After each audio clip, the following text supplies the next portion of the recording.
點解會選擇上嚟深圳呢邊睇牙咧？因為喺香港嗰邊就比較貴啲嘅。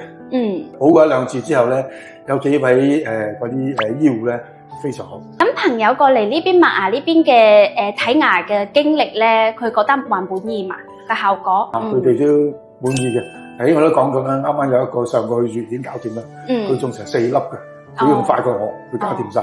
種同埋種牙後有唔痛啊，或者不適咁啊？其實呢啲我諗種牙每個人嘅，咁有啲人可能會感到少少唔舒服啊咁樣。但係我自己就完全冇啦。選擇牙科，你會重點睇俾邊幾個方面啊？即係容易去啦，跟住就方便啦，跟住就係啲醫生嘅資歷睇下佢嘅情況啦，再上去睇下佢嗰個評語係點樣啦，睇下如果睇下有冇差評啊，諸如此類咁樣，同埋價格合唔合理啦。咁即係我見到就冇差評咁滯嘅，都非常之好。咁所以我當時嚟試一試，睇下好唔好咁樣。喺成個就診療程中咧，有冇咩人啊或者事會留低俾你比較深刻嘅印象咧？最主要嘅深刻印象，我就即係好似以前咁啦，我話第一個 impression 好緊要，咁喺樓下等我。